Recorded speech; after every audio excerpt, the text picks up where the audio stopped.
Everyone, welcome back to my channel. আমি পায়েল। সবাই কেমন আছো? আশা করি সবাই খুব ভালো আছো, আর আমিও ভালো আছি। তো সকলে সুস্থতা কামনা করে নতুন একটা দিনের সাথে নতুন একটা ব্লগ তোমাদের সাথে শেয়ার করছি।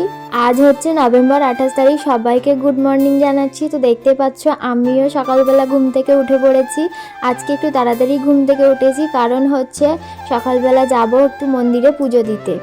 তো যাই হোক, দেখতেই পাচ্ছ উঠে পড়েছি। এবার বেডটাকে গুছিয়ে নিয়ে তারপর যাব ফ্রেশ হতে, আর ফ্রেশ হয়ে একেবারে স্নান করে চলে আসব।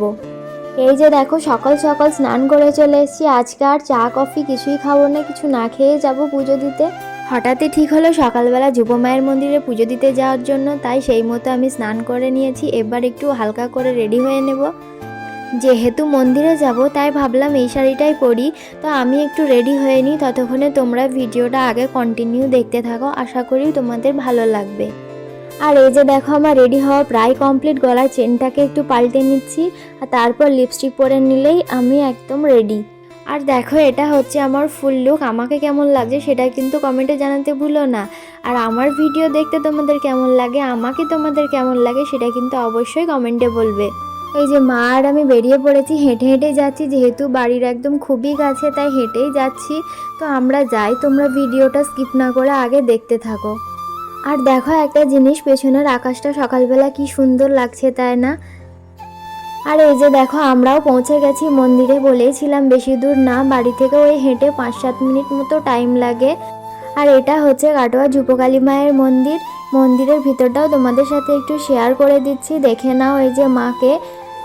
তো চলো আমরা পুজোটা দিয়ে নিই, তারপর তোমাদের সাথে আবার কথা বলছি। ঝুপ মায়ের মন্দিরের পাশে আরও একটি মন্দির রয়েছে, আর এটা হলো শিব মন্দির। এখানেও পুজো দেব। অনেকগুলো দিন পর মন্দিরে পুজো দিতে এসে মনটা বেশ শান্তি লাগছে। আর এমনিতেও যে কোনো মন্দিরে আসলেই এমনিতেই মনে অনেক শান্তি আসে। তো যাই হোক, আমাদের পুজো দেওয়া কমপ্লিট। এবার যাব বাড়ি। তো বাড়ি যাওয়ার আগে গেছিলাম একটা বৌদিদের বাড়ি। এই যে একে দেখছো, এটা হচ্ছে ওই বৌদিরই মেয়ে, পাকা বুড়ি একদম। তো ওখানে গিয়ে ওর সাথে একটু মজা করছিলাম, ওকে বলছিলাম আয় ভিডিও চলছে, কিন্তু ও ভেবেছে আমি ওর সাথে সেলফি নিচ্ছিলাম, আর ও বুঝতে পেরেছে ভিডিও করছি, তাই দেখো ডাকছি তাও আর আসেনি। তারপর বৌদিদের বাড়ি একটু বসে গল্প করে নিয়ে চলে এসেছিলাম বাড়ি। এবার একটু খাওয়া দাওয়া করে রিলস বানাচ্ছিলাম, যেগুলো তোমরা আমার শর্টসে দেখেইছো। আর রিলস বানানোর পরে আর কোনো ভিডিও শ্যুট করতে ইচ্ছে করেনি। সেদিন আর সারাদিনের ভিডিও কিছু করতে পারিনি, আর ব্লগটাও খুবই ছোট হয়ে যাচ্ছিল। তাই এই ভিডিওর সাথে তোমাদের আমি পরের দিনের ভিডিও অ্যাড করে দিচ্ছি, তোমরা দেখতে থাকো। তো দেখো, এখান থেকে হচ্ছে তার পরের দিনের ভিডিও। তার পরের দিনও সকাল সকাল উঠে ফ্রেশ হয়ে রেডি হয়ে নিয়েছিলাম। তারপর ব্রেকফাস্ট করে যাব হচ্ছে ডক্টরের কাছে। ডক্টরের কাছে আমারই চেক আপ করানোর ছিল। ডক্টরের কাছে কেন যাচ্ছি, কিসের চেক আপ করাচ্ছি, সমস্তটাই তোমরা আমার ভিডিওর মাধ্যমে ধীরে ধীরে জানতে পারবে। একটু ধৈর্য ধরে ওয়েট করে যাও। ডক্টর দেখানো হয়ে যাওয়ার পরে আমরা গেছিলাম বাজারের দিকে। আর বাজারে ওই টুকিটাকি জিনিস নেওয়া ছিল, সেগুলো নিয়ে আমরা গেলাম মোড় বাজারে। মোড় বাজারে ওই সামান্য কিছু জিনিসই নেওয়ার ছিল, কারণ গ্রসারির বেশি আইটেমই আমাদের ক্যান্টিন থেকেই নিয়ে আসা হয়। আর যখন ওই কিছু অল্প জিনিসের প্রয়োজন পড়ে, তখন আমরা এই মোড় বাজার থেকে এসেই কিনে নিয়ে যাই। তো আজও ওই সামান্য কিছু জিনিসই নেওয়া ছিল। এই যে দেখো, অল্প কিছু জিনিসই নিয়েছি। এবার যাচ্ছি বিল করতে। তারপর টোটো করে বাড়ি চলে এসেছি। আর এই যে দেখো, কত বড় ঝুড়ির এক ঝুড়ি জিনিস কিনেছি। ঝুড়িটা যে কতখানি বড় তোমরা বুঝতেই পারছো। তো চলো কি কি কিনেছি সেটাই তোমাদের সাথে শেয়ার করছি। তো এখানে আছে দুটো ম্যাজিক হ্যান্ড ওয়াশের পাউচ, বাসন মাজা সাবান, ভিমবার জেল, কলিন, আর দুটো উইঙ্কিসের স্লাইসড কেক।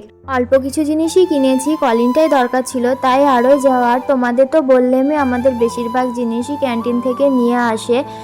আর নিয়েছি দেখো এই ঝুড়িটা, ছোট্ট একটা ঝুড়ি, খুবই কিউট, দেখে বেশ ভালো লাগলো, তাই মাকে বললাম নিয়ে নাও।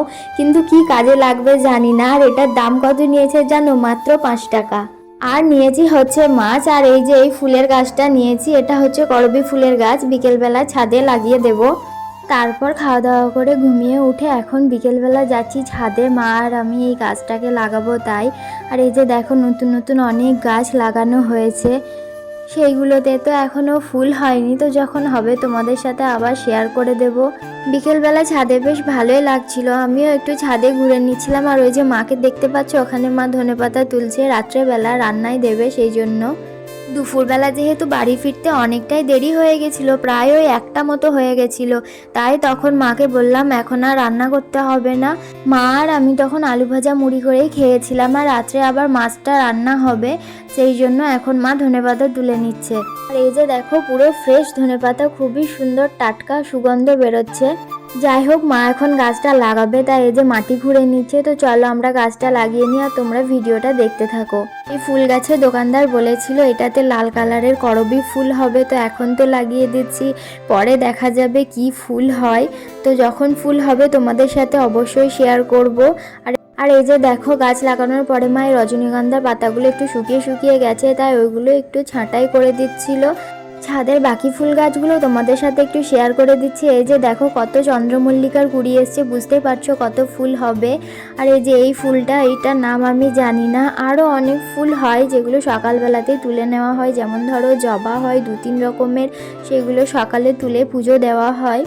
তো যাই হোক, সব গাছগুলোই জল দিয়ে তারপর আমরা নিচে চলে এসেছিলাম। তারপর আর কিছুই করা হয়নি, টিভি দেখছিলাম। তারপর দেখো এই যে রাত্রের খাবার খুবই অল্প মেনু ছিল, এখানে আছে মাছের ভাপা আর মাছের ঝাল।